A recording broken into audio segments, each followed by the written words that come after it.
7 abad lamanya, semenanjung Iberia dikuasai oleh berbagai dinasti peradaban Islam. Ada banyak peninggalan jejak peradaban Islam yang pernah bercokol di negeri yang kini menjadi Spanyol. Peradaban Islam bahkan pernah menguasai seluruh semenanjung Iberia dengan menamainya dataran Al-Andalus atau Andalusia. Sementara pada peradaban sebelumnya, ketika Romawi sedang jaya-jayanya, negeri ini disebut sebagai Hispania.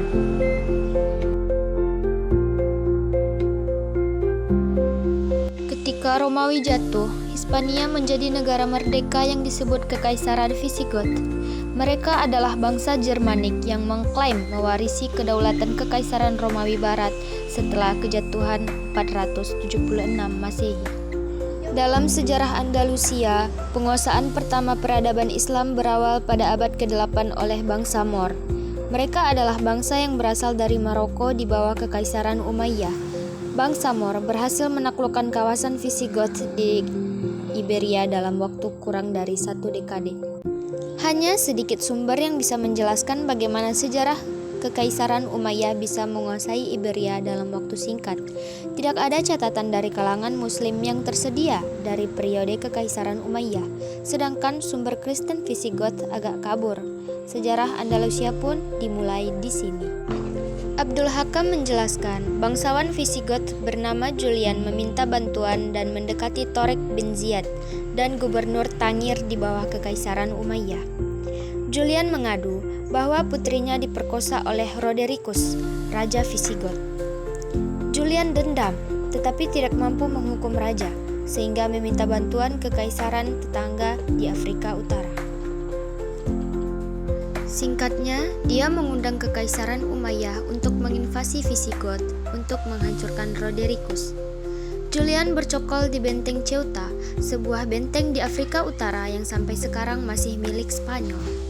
Dalam sejarah Kekaisaran Umayyah sejak kepemimpinan Jenderal Musa bin Nusair, telah lama terhalang oleh keberadaan benteng Visigoth itu. Namun dengan pengaduan yang dilakukan Julian, pihaknya dengan Torik bin Ziyad mengadakan perjanjian untuk bisa melintasi benteng Ceuta. Julian bahkan secara diam-diam membantu tentara bangsa Moor itu melintasi Selat Gibraltar karena ia memiliki kapal dagang dan punya benteng sendiri di Spanyol daratan. Nama tempat terselatan Gibraltar diambil dari nama Torik bin Ziyad. Dalam bahasa Arab, tempat itu adalah Jabal at-Torik atau Bukit Torik, yang menunjukkan sebagai tempat mendaratnya prajurit Kekaisaran Umayyah di bawah kepemimpinan Torik bin Ziyad. Namun bisa dipastikan, pada abad ke-8 inilah serangan pertama dalam sejarah Kekaisaran Umayyah ke semenanjung Iberia yang diperkirakan tahun 711 Masehi. Lewat cerita ini, para sejarawan mencari fakta. Kedatangan Kekaisaran Umayyah ke Andalusia pada awalnya adalah membantu salah satu pihak Visigoth yang sedang perang saudara. Tujuan awalnya mungkin agar bisa berhubungan baik dan membangun aliansi Visigoth dan Umayyah. Teori lain memandang, dalam sejarah Kekaisaran Umayyah, menginvasi Visigoth bertujuan menguji kekuatan militernya. Entah mana yang benar. Yang jelas serangan ini berlangsung dengan skala penuh, mengingat Visigoth telah kehilangan tanahnya di semenanjung Iberia kurang dari 1 dekade. Abdul Hakam menyebut bahwa dalam sejarah Andalusia, bahwa Tarik bin Ziyad menyeberangi dari Afrika Utara dengan 10.000 hingga 15.000 orang. Bangsa Visigoth tidak hanya menyadari kedatangan mereka yang jumlahnya sangat besar dan diam-diam dari kapal dagang.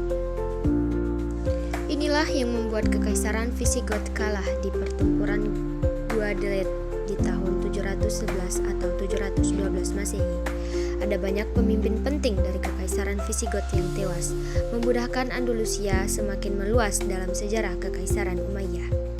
Semenanjung Iberia pun seluruhnya dikuasai, kecuali paling utara dikuasai oleh Kekaisaran Umayyah. Tanah ini pun dijadikan provinsi Kekaisaran Umayyah dengan nama Al-Andalus yang tidak jelas dari nama asal-usul etimologinya. Dengan berpindahnya semenanjung Iberia, Kekaisaran Umayyah punya kekuasaan yang sangat luas dengan ibu kotanya di Damaskus. Meski demikian, sejarah Andalusia bukan negeri yang stabil pada masa awal kekuasaan. Bangsa Moor mudah sekali menggoncangkan urusan politik provinsi anyar tersebut. Ambisi ekspansi di tanah Eropa Barat pun berlanjut dari Andalusia.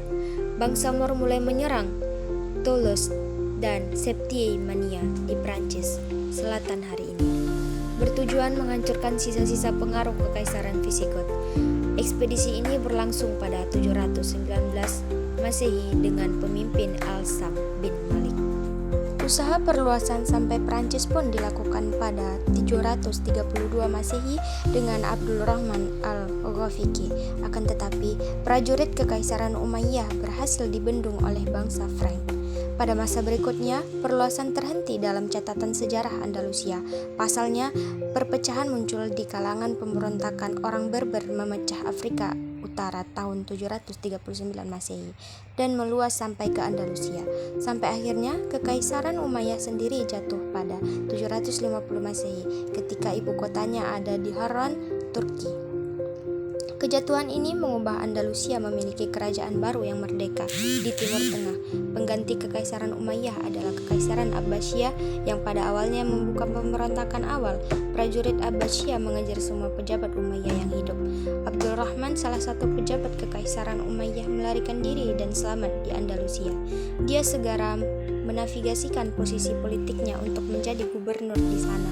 Setelah berhasil, Abdul Rahman menjadikan Andalusia sebagai kerajaan dengan nama Kekaisaran Cordoba dengan ibu kota di Cordoba. Inilah sejarah Andalusia pertama kali sebagai kekuasaan yang terlepas dari Timur Tengah. Kerajaan itu pun mewariskan masalah Kekaisaran Umayyah, yakni Kekaisaran Abbasiyah dan Kekaisaran Frank. Selama masa kekuasaannya, Abdul Rahman adalah penguasa yang cakap mempertahankan Andalusia dari serangan musuh-musuhnya. Sekian, terima kasih.